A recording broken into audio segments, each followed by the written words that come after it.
Uhuru Kenyatta and Raila Odinga still neck and neck after Kenya's first ever live presidential debate. You're watching Arise News Hour, and that is our lead story. We'll hear from the candidates and assess what they said after millions tuned in and watched online. The big hope is a peaceful contest. Also in the program tonight, arrests after 9 women were killed in Nigeria for vaccinating against polio. 2 journalists are held. And 2 years after Mubarak went, Egypt is still not at peace with itself. We ask why.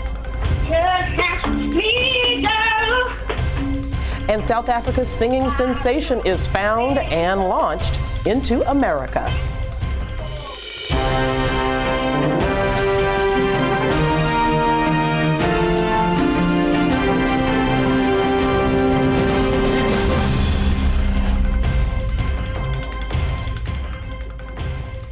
Now, most of Kenya tuned in to watch its presidential candidates set out their agendas in the first ever live presidential debate. The contest is still too close to call. One of the 2 leading candidates, Uhuru Kenyatta, faces charges of crimes against humanity at The Hague for allegedly fueling the violence after the last election. His main opponent, Raila Odinga, says his attempt to set up a tribunal into the violence were stopped by his opponents. The vote takes place in just 3 weeks. Our correspondent Tom Walsh was watching the debate last night, and he joins us live via Skype from Nairobi. Tom? That's right, Debbie. Tens of millions of Kenyans across the country and the world tuned in last night, online, on TV and radio, for the first ever presidential debate in the country's history. For 3 hours, 8 aspiring candidates who aim to take the top job in the country battled it out on stage. It was a truly monumental event in the nation's political history. And next we have Uhuru Kenyatta from TNA, which is part of the Jubilee Alliance. Let's give him a round of applause. It was a historic night for Kenya. 8 candidates, all after the top job. They faced each other in Nairobi in the country's first ever face-to-face debate. But before that, let's all be upstanding for the national anthem. The rules of engagement. Then it was down to business. Current President Mwai Kibaki is stepping down after 2 terms in office. Prime Minister Raila Odinga is among the leading candidates to replace him in the elections next month. So is his deputy, Uhuru Kenyatta, but he faces trial for crimes against humanity. How will you govern if elected president in the first round, for example, your trial is in April? The way it currently is, many Kenyans are faced with personal challenges, and I take this as a personal challenge. I'm sure that my colleagues here also have other challenges. But those challenges do not prevent one from continuing with their day-to-day job. If the people of Kenya do decide to vote for me as their president, I will be able to handle the issue of clearing my name. Kenyatta has been summoned to appear at the International Criminal Court at The Hague in April for his alleged role in fueling the violence which broke out after the elections in 2007. More than 1,200 people were killed after the poll 5 years ago led to ethnic violence and forced 300,000 people from their homes. President Obama is among the many leaders who have urged Kenyans not to repeat the unrest and aim for peaceful elections. We are better united and following the denial, because no politician will admit they are peddling tribalism. Following our denials here, my urging to Kenyans, please do not allow us to mislead you. In my plan, I have looked at equality, I have looked at equity, so that never again will Kenyans feel they are not equal. Never again will Kenyans feel that one side of the country is inferior to the other. The debate was streamed live on YouTube and shown on 42 local TV and radio stations. It's enlightened me a bit more, but at the same time confused me. But generally, I think I can make a better decision now. some of the candidates kind of disappointed me in some areas because I thought they stood strong on some of the issues. But all in all, most of my concerns were confirmed. The debate organised by the local media is said to have cost over $1 million. The candidates will go head-to-head again on the 25th of February. So, Tom, you'd said tens of millions tuned in last night. Did the debate convince the undecideds, or is Kenya too split along ethnic or tribal lines? Well, Jeff, that is the ultimate question. But did all this money actually pay off? So far, the polls that are coming in seem to show that whilst many people did indeed tune in, the actual voter alliance and the people who are still ahead seem to still be Raila Odinga and Uhuru Kenyatta. And the general thinking is, the people I've spoken to here, is that actually it won't make that much of a difference, and most voters will still vote along ethnic lines. Even so, Tom, you watched the debate yourself. What were your impressions, both of the performance of the candidates and the debate as a show as a whole? Well, this was the first time in the nation's history that people actually got to see all of the aspiring presidential candidates on stage with questions aimed at them, which were really direct, actually, and they didn't hold back at all. But amazingly enough, the whole scene and the situation that came across was that of calm. It was very, very held back. Many people watching were expecting to see blows between the two main candidates, Raila Odinga and Uhuru Kenyatta, specifically on the issue of land. There was none of that. In fact, both candidates called each other my brother and said that there was no voting along ethnic lines, and the fact that we were all pulling together as one Kenya. From my own point of view, it looked like a very well-staged PR piece, despite the direct questions that were asked. So whether we have a really true insight into these presidential candidates, I don't really know at the moment. All right. Thank you so much, Tom Walsh. We appreciate it. Well, joining us in the studio is Topi Liambila, who is a Kenyan journalist and broadcaster, going to give us some more perspective on this presidential election. I want to start with this question, Topi. As we know, Kenyatta, who is considered a leading candidate in this election, yet has charges against him for crimes against humanity before The Hague.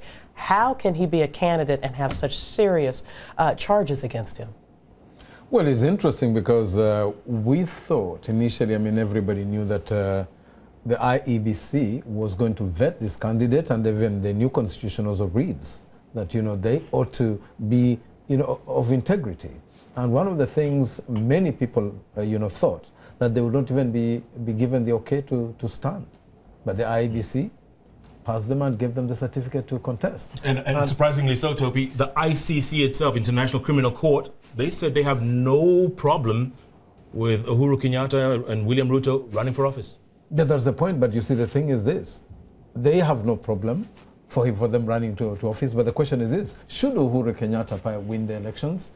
April 10 is the first appearance at the ICC. What happens? And we are talking about, again, are we going to have a president who's going to Skype from, like, you know, like what the joke that was said, you know, Skype from the ICC? But the question is this. I think the ICC, they are really serious about helping Kenya. And if they think it's good that Uhuru Kenyatta is on the ballot, what they should do is just either stall the whole court process up until the elections, or, you know, give them, you know, grant them, say, freedom. And they will say, forget it, drop the charges and let them go on. Yep. Because that could be better than what they're doing, because it's really a lot of pressure, not only for Uhuru, but also on Kenyans as a whole. Yeah, it's so fascinating that he's being allowed to run, and that he's a front runner, that he's very popular. Let's talk about how people are sort of entrenched in their own ethnicity, their own ethnic lines, despite this presidential candidate debate that happened.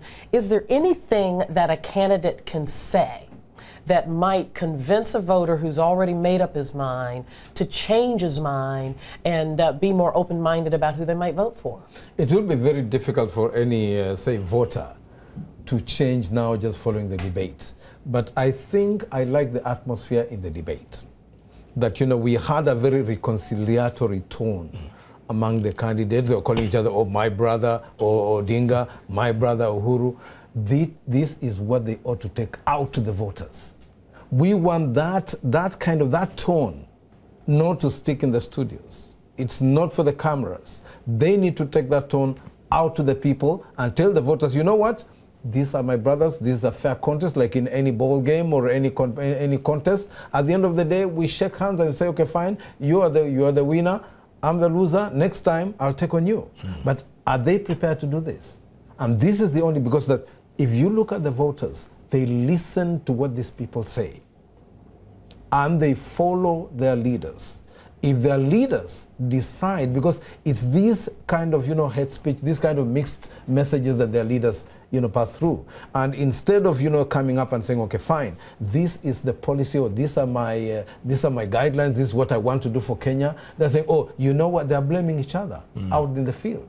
And immediately, of course, if you're going to blame another person, then there's every reason for your voter to say, okay, so he is the person who is actually stopping my candidate from getting there. So obviously you're breeding animosity. But if you can go out there and say, hey, you know what? This is a contest. We are all Kenyans. What we need is peace and unity. We need Kenya to progress. So you know what? If they win, that's not the end of the road. We need to just get together. What is more important is Kenya, not me or him. As a Kenyan in the diaspora, Topi, was this good to watch? Because most of us were watching it online. Was it good? Did you speak to your colleagues outside of Kenya who were watching this? Were they excited about it? Yeah, I think they were excited, and they thought, of course, being a fast, that it really went on really well. And even the moderators, put up a good show. And most of the people, like, I've spoken to out in the diaspora think it was great, but they think, or they hope, like, it's also my thought, that I think we should have had more, and maybe much earlier. Probably it had come maybe earlier, like pre-arranged in November. Maybe it would also have given some time to the voters to begin thinking. Because this is the first time ever that actually a Kenyan leader, or in Africa, that the leaders who are, aspiring to be president, actually speak to the public. Because normally it's always like, maybe like during these celebrations that, the president comes and talks. They talk to the people. They never ask questions. And this was a chance for actually the electorate to see and to hear their presidents actually answering questions, or their presidential hopefuls are answering questions. Because we never see this. And it's very, very critical. It was good, at least for the voters. They can be able to assess and say, yeah, at least they can talk. Because I'm looking back at probably President Moi and probably President Kibaki. I don't think they would really have interacted as much as these people did. We've come a long way, I guess. Yes. Second debate, February 25th, right? Yeah, we're looking forward to that. Let's hope they all stay civil at that point. That's better. Topi, always good to see you, man. My pleasure. Appreciate it. Good luck. All the best. Thank you very much. In other news, 2 Nigerian journalists have been arrested for inciting violence in connection with the killing of 9 female health workers. Police say they were detained after they stated on a radio station that polio immunizations were anti-Islamic and a Western conspiracy to cause infertility in women. The journalists made the claim just days before gunmen on motorbikes shot dead the polio health workers in 2 separate attacks in Nigeria's main northern city of Kano. No group has claimed responsibility for last week's killings, but the Islamist militant group Boko Haram has been accused of carrying out a number of assaults in the city. Now, Eddie Odivri is the deputy editor of This Day newspaper in Nigeria. He joins us now on the phone from Lagos. Eddie, so a charge like this in Nigeria, do we know what kind of sentence it carries if they are found guilty? Do we know what? Do we know what kind of a sentence this kind of case carries if these journalists are found guilty? What is the sentence? Well, if they are found guilty, it will be like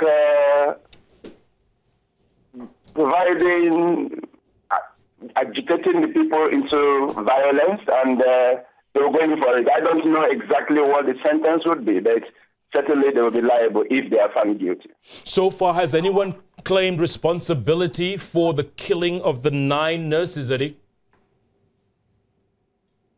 Do we have the what? Has anybody claimed responsibility for the killings of the 9 nurses? Nobody has claimed responsibility, but it has followed the trend that we have always seen, where people are attacked innocently and unprovoked. In the past, it has always been Boko Haram, the Islamic sect, that has always been on the offensive against many Nigerians. Nobody, in actual fact, has claimed responsibility. When you speak to people in Kano, Eddie, are they still going to continue polio vaccinations? When you speak to people in Kano, Eddie, are they still going to continue polio vaccinations? No, it has been suspended because of the risk those polio vaccinators run, because if they have become an endangered species, as it were. So it's been suspended, the scheme has been suspended. Unfortunately, polio is one ailment that has affected the northern part of the country much, much more than the southern part of the country. So if you ask me, they are the ones who even need it most. But unfortunately, this has happened. Okay, Eddie Odibri, thanks for joining us there. Eddie Odibri from This Day newspaper, joining us from Lagos. Debbie? And now we move on to the business news. Our economics and business editor, Michael Wilson, has a story on why one of South Africa's biggest banks is feeling the squeeze. They certainly are, Debbie. Yes, we've had the latest results in from ABSA. It was a tough year for the lender. Earnings plunged 9%. That's much worse than analysts were expecting. ABSA's taking a hit from a rise in property losses. CEO Mario Ramos said the figures are disappointing and decided to forsake her cash bonus. But investors are optimistic about a deal with Barclays. ABSA is majority owned by the British bank, which could be about to up its holding from 55.5% to 62.3%. That would actually see Barclays give control of more of its African operations to ABSA. Earlier, I asked our correspondent, Sidney Bishop in Johannesburg, what Barclays' increased stake would mean for ABSA. It is incredible for ABSA because it means that eventually it will compete head-on with Standard Bank in the African continent. Standard Bank right now dominates the African continent. ABSA is only going to make inroads. It's intending to buy at least everything that is owned by Barclays in the African market. The assets of the purchase during the proposal are worth about 81 billion rand with 2.2 million customers, adding to ABSA's 10 million customers in South Africa. And I mean, the numbers could look low, but it actually means that it is eventually putting its foot inside the continent where the potential for growth is enormous. What about the bad debts they were talking about today? The bad debt came, you know, it's the same story, you know, overlending to consumers that are highly indebted at the moment, lending to retailers and the commercial industry, mortgages and car finances. The construction industry has slowed. The mortgage lending has not yielded any benefits for ABSA, and it's simply because estate agents are unable to sell property because of the low income in the South African consumer market. OK, so just moving away from banking for a moment, there's also a looming crisis in the farming industry, and workers and owners met today, didn't they? What was the result of that meeting? You know, this was a huge PR exercise, Michael. It was actually disappointing because one would have expected that government would come with concrete proposals. Government came out saying they want the agricultural sector to be profitable. They wanted to expand its export and maximize its export. It's well and good to say farmers should expand exports and maximize profits, but the dynamics do not allow farmers to actually be profitable at the moment. Farmers are saying with this 105 salary increase that you've imposed on us to give our workers, you are aiding the input costs that we're battling with at the moment. So saying we just want you to be profitable without laying anything on the table as alternatives to say this is how we can help you to be profitable really doesn't work. I see it as a meeting that was there to calm the storms. Because last week, immediately when the report came that farmers are expected to pay basic income of $105 a day, 2,000 workers were laid off in the Cape. And there's a report yesterday that said from now until 2017, we can expect at least 200,000 farmers losing their jobs. CD Bishop, thank you very much indeed. Okay, a fairly muted session for markets across Africa. Shares on the JSE All-Share Index declined for a second day, down about 0.42%. Nigeria also slipped slightly into the red, but traders in Kenya were more upbeat, sending shares higher by nearly 0.5%. In currencies, the rand weakened against the US dollar. $1 now gets you 8.96 rand. Elsewhere, $1 worth 157.4 naira, or 87.47 Kenyan shillings. As far as the commodities are concerned, copper reached a one-week low in London as inventories remain relatively high. And China, the world's largest consumer of the metals, is absent from the market because of the Lunar New Year celebrations. Minor Xstrata posted a drop in 2012 across its production of key metals. Gold and platinum rallied on the news of that third North Korean nuclear test. In times of international tension, precious metals are seen as a safe haven for investment, but gold fell back on some technical selling. That's business for now. Still to come, I'll be speaking to a man who helps investors bring it all back home to Africa. All right, Mike, we'll see you later on in the program. Well, later today, President Obama will give his State of the Union address. According to the media reports, he will use the speech to announce a major troop withdrawal from Afghanistan. Ivan Eland, a national security analyst with the Independent Institute, joins us live from Washington. Ivan, thank you so much for being here with us. I think we can correctly anticipate that President Obama is going to speak a lot about domestic issues, whether it is the middle class, jobs, immigration reform, probably even gun control. What can we expect to hear from him related to foreign policy? Well, I think he'll probably say something about his initiative to reduce nuclear weapons with Russia, although that's kind of be juxtapositioned awkwardly with the North Korean nuclear test. Reducing weapons on the one hand, but North Korea advancing its nuclear weapons on the other hand. Also, as you mentioned, the withdrawal, the accelerated withdrawal from Afghanistan might be there as well. So I think, and of course, the Arab Spring and the Israeli-Palestinian peace process may also be mentioned, if only in passing. Of course, North Korea has, we've heard a lot from them. They have done a third nuclear test, which of course has gotten reaction from the U.S. I guess I want to first ask you, is this a game of chicken that is beginning between the U.S. and North Korea as it relates to this nuclear testing? Well, North Korea, of course, is sort of paranoid. They feel that they're going to be attacked either by South Korea, by the United States, or by other countries in the region, and so Japan, for instance. So they are building nuclear weapons for that reason, but they also extort more aid out of the West by conducting missile and nuclear tests. So, and if anything, I think this new leader, who's very young, is following in his father and grandfather's footsteps in playing the nuclear card to get the Western countries to give him more money, because his economy is really in the tank. His communist economy really doesn't work very well. One more question on that, and then let's go back to the State of the Union address, and that is China, North Korea's main ally, has denounced their actions. That seems very surprising. Is it to you?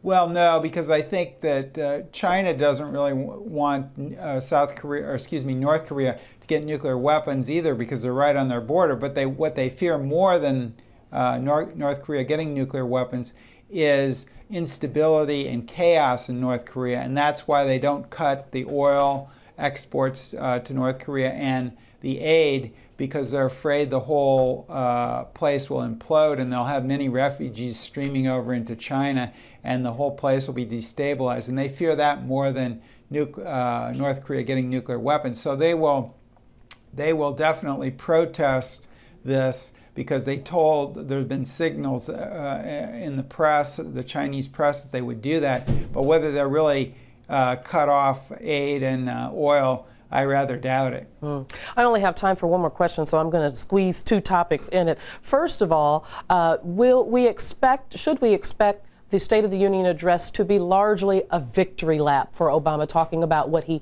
has accomplished and continuing with those initiatives? And secondly, can we expect him to mention anything about U.S. involvement in the conflicts in Africa? Well, first of all, I don't think it will totally be a victory lap. It'll be partially a victory lap. But the State of the Union in the United States is traditionally, you lay out a program, and the president will lay out, if only in vague terms, his second-term program. And it'll be mostly domestic, I think. But he has to keep foreign policy in mind, because in the United States, usually presidents get about 18 months to just prior to the next congressional elections, which are held every 2 years.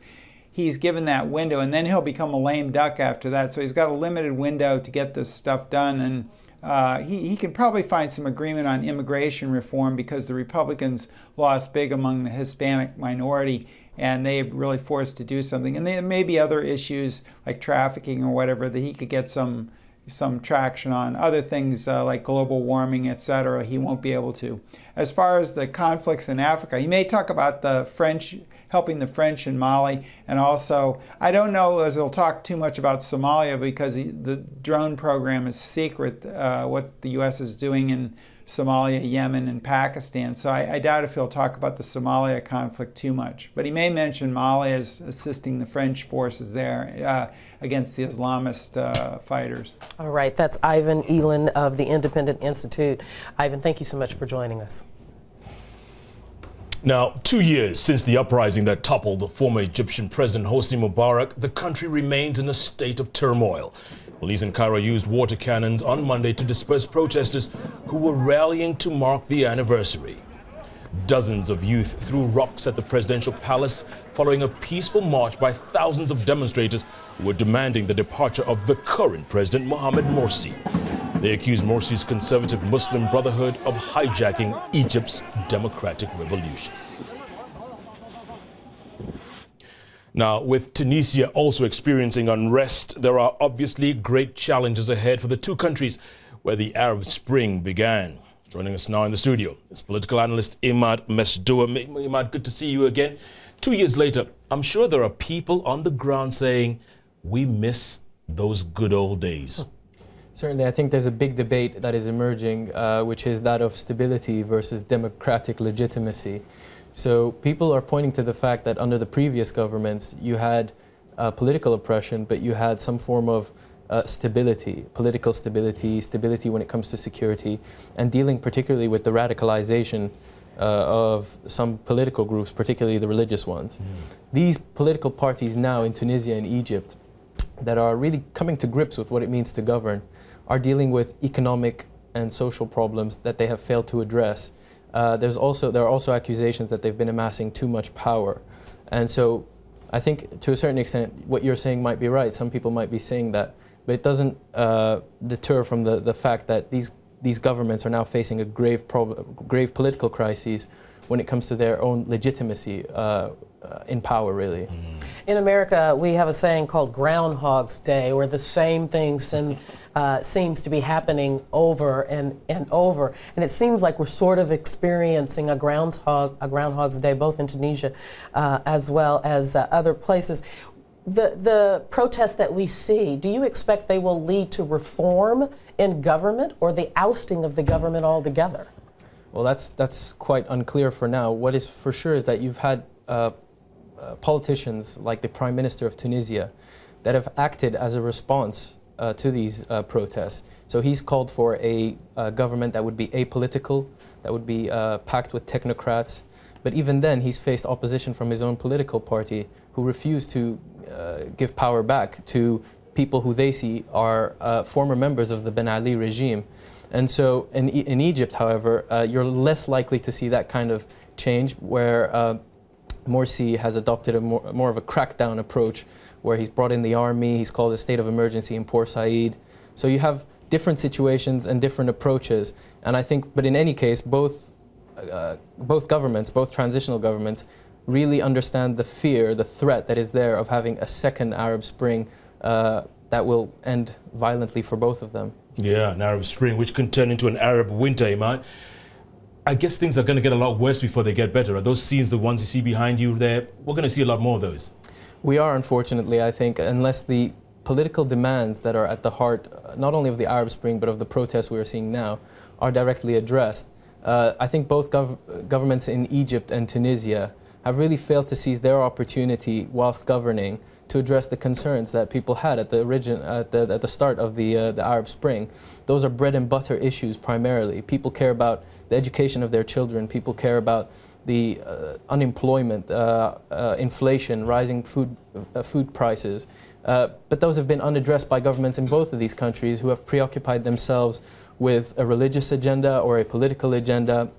And to a large extent, the parallels that people are drawing between them and the previous governments are not that far-fetched at all, are they?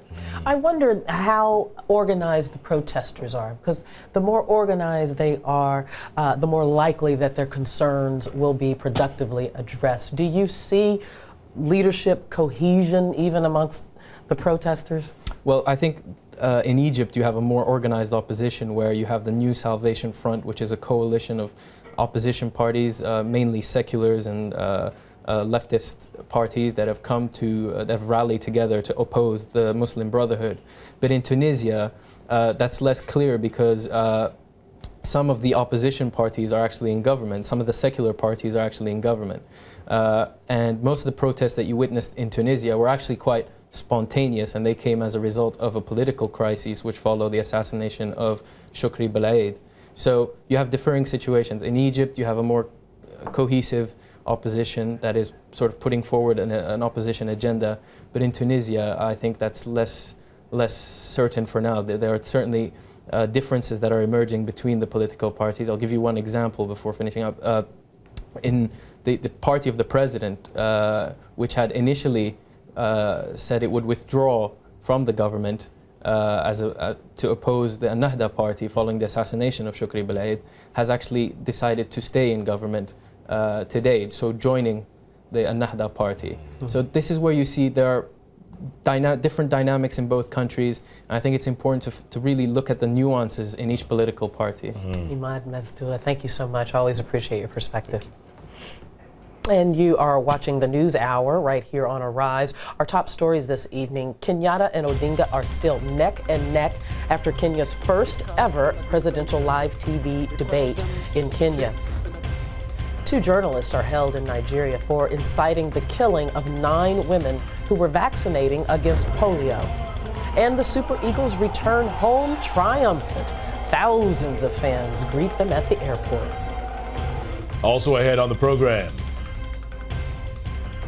when talent spotters saw this on YouTube 2 years ago, when talent spotters saw this film on YouTube 2 years ago, they launched an international search for the talented 10-year-old singer. He's been found, and he's made his debut in the U.S. The full story's coming up. But first, the president of the African Development Bank, Dr. Donald Kaberuka, says nothing can stand in the way of long-term growth in the region.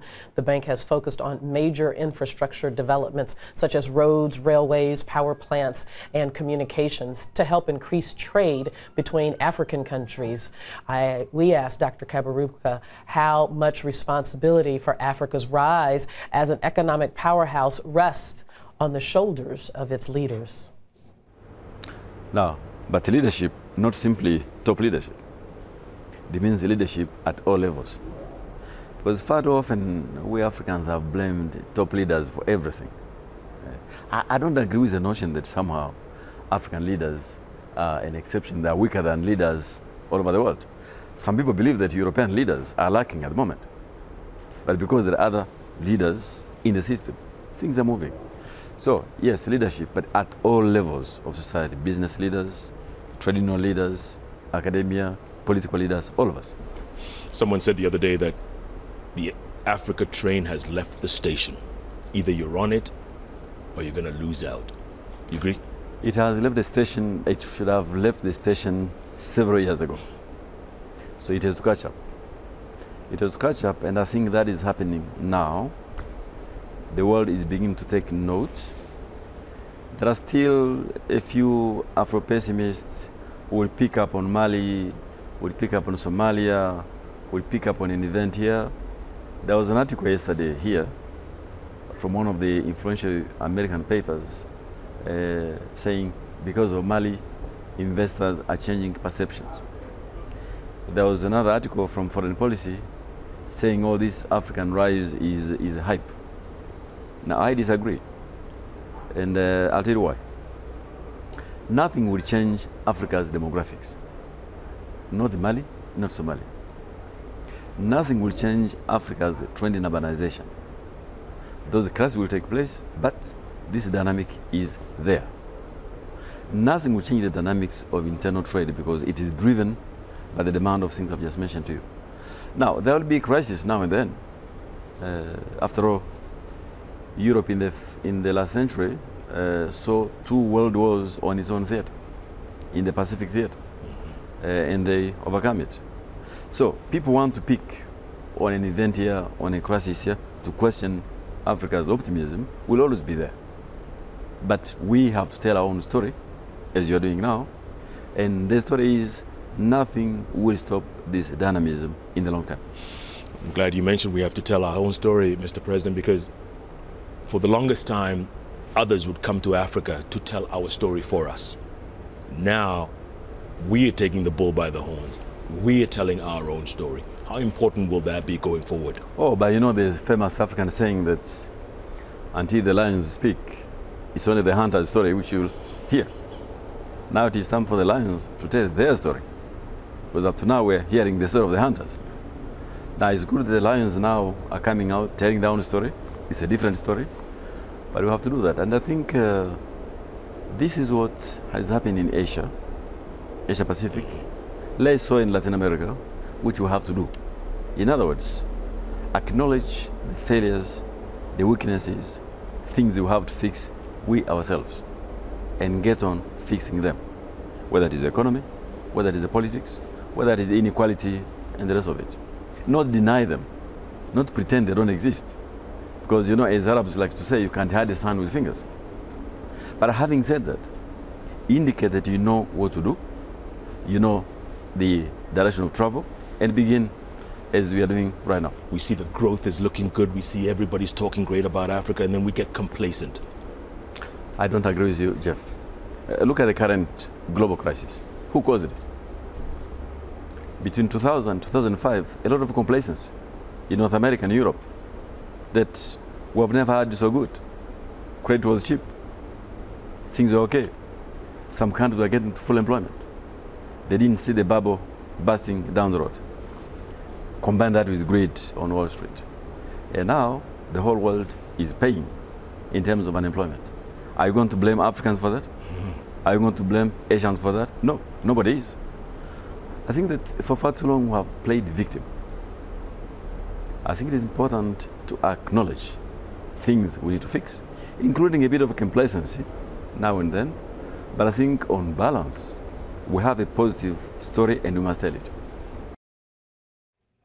Dr. Donald Kaberuka there, the president of the African Development Bank, talking to me in Davos. Now let's check on the latest money moves with our business and economics correspondent, Michael Wilson. Thanks so much indeed. Well, here in Europe, there were marginal movements. Barclays rose after it announced its hefty job cuts. Elsewhere, the auto sector showed downbeat earnings. Michelin sank over 3%, and that mood reflected against the steelmaker ThyssenKrupp, which reported a drop in sales because of a weak car market. A pause is how leading investors were seeing it, and an opportunity to get in at these kind of levels before the next inevitable rise, as they see it. Equities still being seen as a good asset class.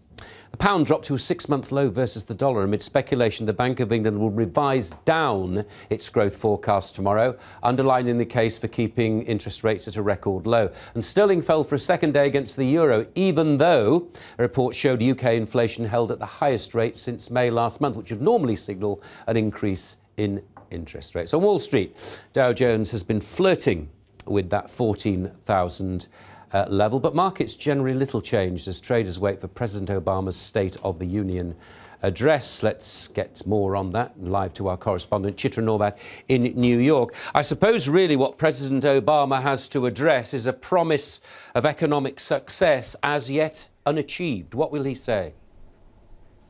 That's right, Michael.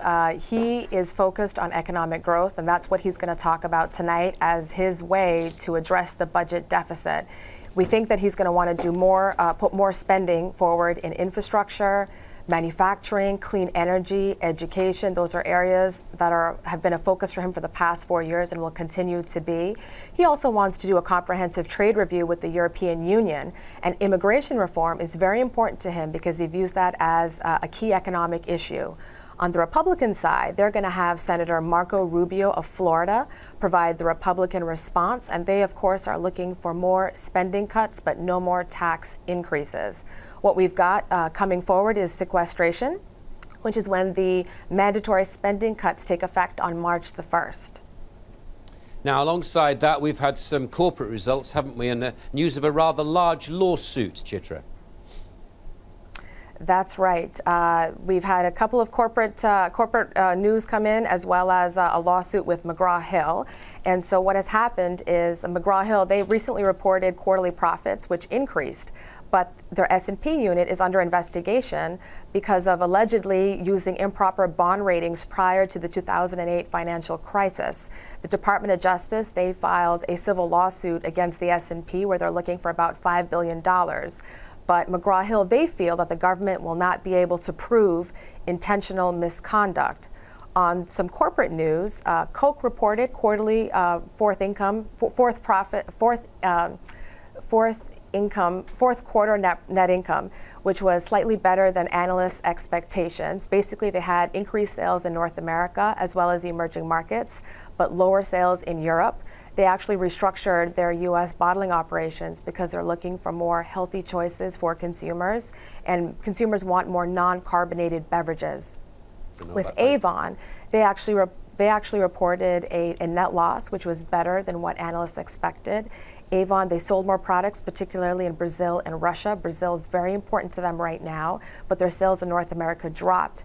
They are investing in distribution. They hired more salespeople, so more boots on the ground, as they say, but they cut back with marketing and administrative expenses. Okay, Chitra, thanks very much indeed for that snapshot of what's happening on Wall Street. Now, the international appetite for Africa investments is growing. In December, investors put in just over $887 million into African equity funds, 4 times the amount compared to the month before. With me is Eric Vincent Gouchard from Homestrings, a company that facilitates diaspora investment. That sounds terribly complicated. I mean, what you basically do, those folks abroad who want to send into Africa, you actually help them. How does it actually work?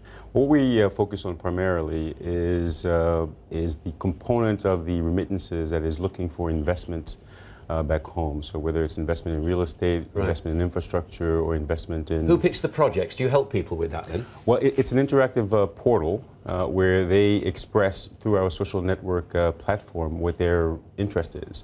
And so we pick projects that, where the response is fairly high. Do you have to know anything about investing to get involved, or can you just have a wish to try to do something for Africa through your portal? It is actually the latter. So the levels of investments are fairly low, so that the risk is actually distributed across the platform. So this is a sort of everyman thing, is it? I mean, you can get involved. What's the least amount of investment you can actually put in?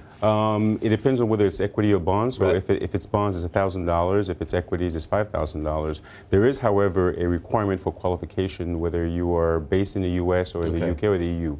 If you're outside of those jurisdictions, there is no restriction on who can participate. So what's actually in it for Africa? I can see what it is, because obviously, these frontier funds, call them what you like, they are risky, but the returns are very good. Is there anything in it for Africa itself? Absolutely. I think that it's a new untapped source of development capital. I think the African Development Bank pegged at $90 billion the infrastructure investment requirements We saw recently the World Bank announced that $60 billion in remittances have flown into Africa. Nigeria alone accounted for $10 billion of those remittances.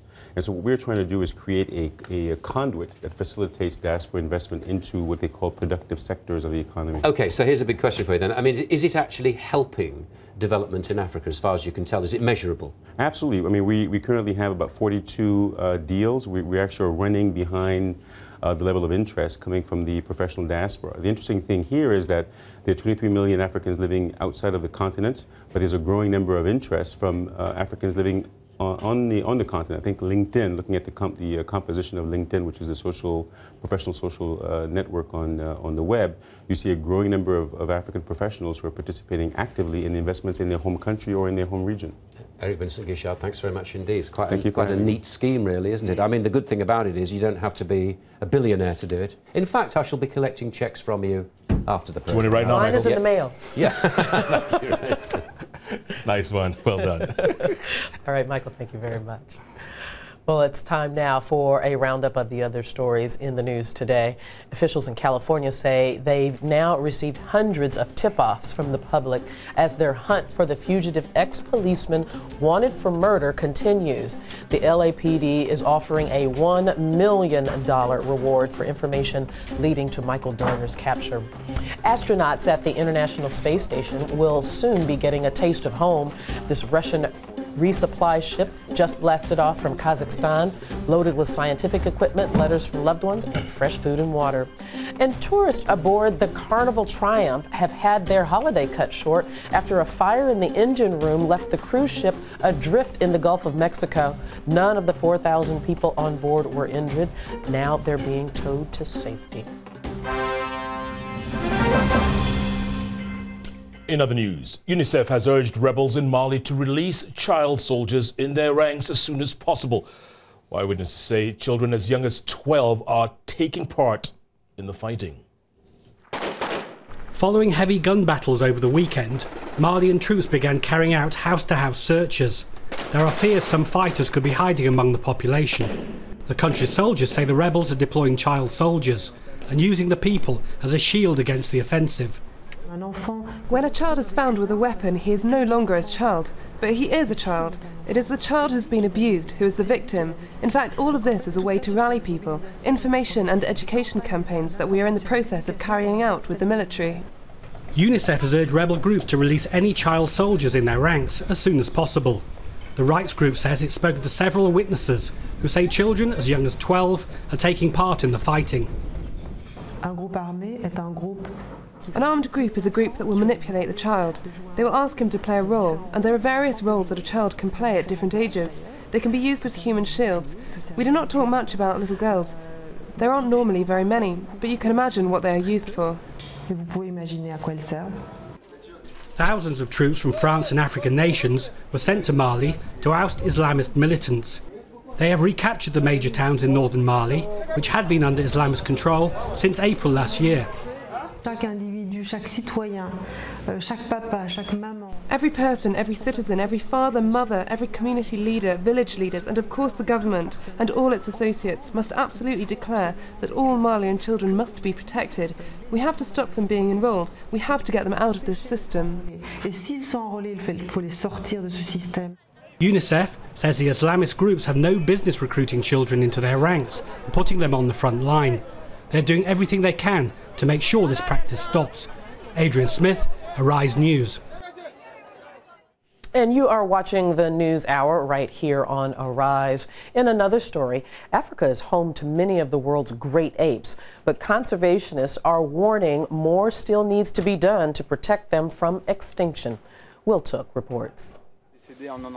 The Democratic Republic of Congo contains more than half of Africa's remaining rainforest. The terrain is home to a diverse range of wildlife, including several species of gorilla. Over a decade of civil unrest has seen a dramatic reduction in the numbers of apes living in the region. We have a lot of progress. We have a lot more understanding. We have more national parks. But the problem is that in Congo, anyway, a lot of this progression is harmed by civil unrest and conflict. and so everything kind of goes by the wayside. Recent rebel activity meant that park rangers couldn't guard animals from poachers, but the tentative ceasefire between the M23 rebels and the DRC government means conditions are finally improving. But deforestation, illegal logging and mining still threaten the future of these creatures. Nevertheless, Jane Goodall is optimistic the great apes can survive. The future of the great apes, you know, I'm pretty sure that we can save them. But my fear is that we may save them in sort of areas that are not much more than a glorified safari park. So as the violence in the DRC subsides, the main challenge now facing conservationists is to ensure that enough of the great ape's natural habitat is kept intact.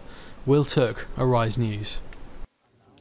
Now, time for sports stories from around the world. And it looks like Rio 2016 could be the very last time wrestling appears as an Olympic sport. The International Olympic Committee is recommending its removed from its sporting lineup. Wrestling has been part of the game since the very first modern Olympics were held back in 1896. Tom Kittle is in the leader's red jersey of the Tour of Oman. The German won this sprint to take the first stage of the race. Britain's Bradley Wiggins finished a disappointing 142nd after an earlier crash split him from the front of the pedal. And Cristiano Ronaldo will face his former Manchester United teammates for the first time since joining Real Madrid 3 years ago. Tomorrow's first leg of the Champions League last 16 will see rival managers Sir Alex Ferguson and Jose Mourinho lock horns at the Santiago Bernabeu Stadium. And with us now, as ever, sports reporter Ife Fatunase. Ife, big game tonight, PSG. Beckham. Yeah, Beckham. He's my favourite player. Yes. Unfortunately, yeah, there are two games tonight. It's Valencia PSV, and then we've got Celtic Juventus. Beckham signed for PSV, as I told you last week, but he's actually not playing. He's actually not playing. So he actually arrived in today. He arrived at Valencia. The game's in Valencia. He arrived to see his team, but he's going to be watching from the sideline. So we saw pictures of him this morning arriving today, and we've had Paris Saint-Germain training, but they say they're not going to miss David Beckham. You can just about, we're just looking at the pictures now, you can just about see him. He's just quickly whisked away and ran off. But Paris Saint-Germain, say they're not going to need David Beckham, but David's actually met his teammates for the first time today, so he'll be watching from the sidelines and cheering them on. But the other game is Juventus and Celtic. Now, Juventus travel up to Celtic, up in Scotland, to play. Now, Celtic are seen as the underdogs. Their manager, Neil Lennon, has already said, look, he's warned Juventus, don't look at us as the underdogs, because, I don't know if you remember this a few weeks ago, they actually beat Barcelona. It was a shock win. I don't know. It got Rod Stewart actually crying. I don't know if you remember the picture, but Rod Stewart actually cried when Celtic beat Barcelona. So hopefully Celtic are looking to make Rod Stewart cry again and have a victory against Juventus. So we'll have to watch and see. Okay. If we'll talk about wrestling being discontinued from the Olympics in 3 years' time, what is that about? After what, 100 and something years? Exactly. The IOC say they haven't made their final decision. They say they're going to make their final decision in September. But at the moment, the fact that they've even said it now, I don't think we're going to see wrestling. It's as good as gone. Pretty much as good as gone. They're thinking of replacing it with either squash, roller sport or climbing. So we'll know for definite in September. But wrestling fans, I'm sorry, it's looking as if it's gone. But this is what the IOC had to say about it, and this is what their reasons they gave. This is not a final decision. This is a recommendation to the session. But I would urge you to think about this decision as a decision to look at the core sports. What is the programme that works best for the Olympic Games?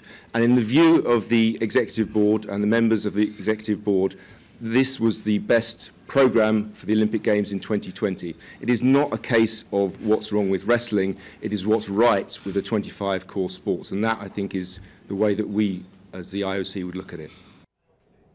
Now, Cristiano Ronaldo is facing his former team, Manchester United. Yeah, so that's the big Champions League game tomorrow. So he, former Manchester United player, everyone's looking forward to seeing how he does with his team. Is it going to be psychological? I mean, he knows Manchester United in and out, so it'll be quite interesting to see that. But the main focus of that game is actually going to be watching Jose Mourinho, who is the manager of Real Madrid, facing Alex Ferguson. Now, everyone's everyone believes that Jose Mourinho will leave Real Madrid at the end of this season. So we could be looking at current Man United with the future of Man United, the future Man United manager playing tomorrow. All right, Ife Festanasa. Oh, gosh. Festanasa, I can do it, I can do it. Thank you very much. Thank you, as always. Just a few years ago, Vickers Visser was living in a poverty-stricken South African township. That's right, and then somebody posted a video of him singing on YouTube, and cue an international manhunt to find the voice.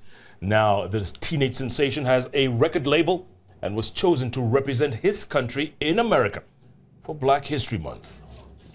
My African dream.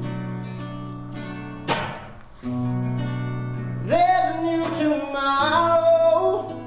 This is what launched an international hunt. Vickers Visser is the mystery boy with the angelic voice, and he's about to become a global sensation. I hear that sound. Hold your heart, Peter. And this is the video that started it all. A 10-year-old Vickers strumming his guitar in a poverty-stricken South African township, singing These Arms of Mine. When it was put on YouTube, it went viral, and top record executives knew they had to find him. A judge on South African Idol spread the word that scouts were looking for Visser. The young singer was finally found in Bloemfontein, but he was no longer the child on the video, but now a young man. Well, I had no idea at first that people were looking for me, you know, until I heard that people were searching for me in the Western Cape, but I was all along in Free State, you know. So actually from there to knowing that people were looking for me, it was quite kind of like, whoa, what's going on, you know, kind of like surprised, you know. And then I got big people like offering me to be on Ellen show, Oprah show, and talking about MTV, you know, and then it's executive people trying to get me to sign the contracts and stuff like that. So it was kind of like, it was too much to handle at that point, but I enjoyed it. Record labels Sony Epic and Def Jam tried to sign Vickers, but he turned them down to sign a record deal with South African company David Gresham Records.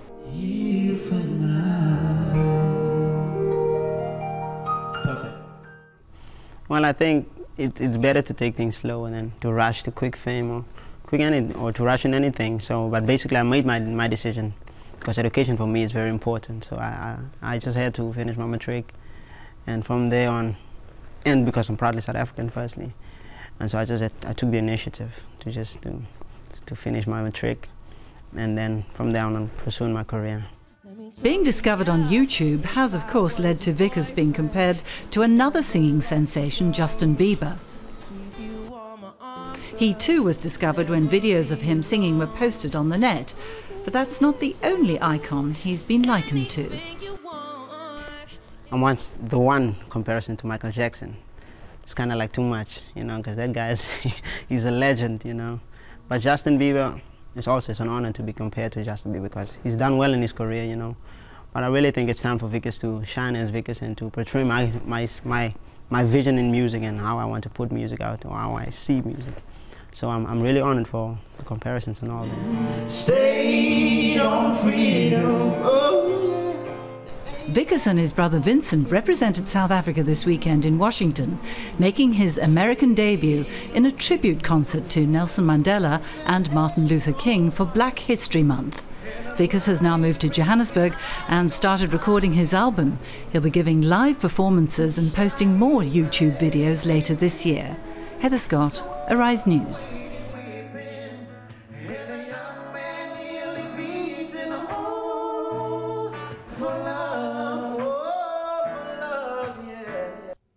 That's so wonderful. I love stories like this. Amazing story. Mm-hmm. Fantastic. Yeah, Reminds me really of another South African singer back in the day, Jonathan Butler. Ah. So much like him. Yeah. Amazing. Yeah. Good talent, Michael. Yeah, YouTube has really revolutionized. I was going to say, because I mean, you know, for some of us little singers when we were tiny, not me, but I mean, you know, people I used to play in a band with and all the rest of it, they would have loved YouTube, you know, to get that kind of opportunity for exposure. I mean, how did he get that? He's very good, but how do you get that exposure? I mean, amidst the mass of all the stuff on YouTube. Yeah, it would seem that it's sort of arbitrary because there's Yeah, millions indeed. of new uploads every day. But Yeah. it worked for Justin Bieber, it's working I mean, but for him. you've got a great voice. You would have had to knock on the door of that building in Broadway, wouldn't you, to sort of, you know, gone through all the music companies and said, listen to me, whereas nowadays it's just straight onto YouTube. It boils down to luck. In the end it does, yeah. Yes. Yeah, yeah. I don't know that it serves them, though, because they get this instantaneous fame They and don't have don't to sort work of for it. grow Yeah. and mature along with it. So it's a double-edged sword, I think. I could take it for a few years and then I'd have to give it up, you know, Oh. like all of us. You know. But of course. Yeah. Well, we're going to leave you with more More. song stylings of Vickers Visser. That's right. Enjoy him and keep an eye out for him. Indeed. Good night.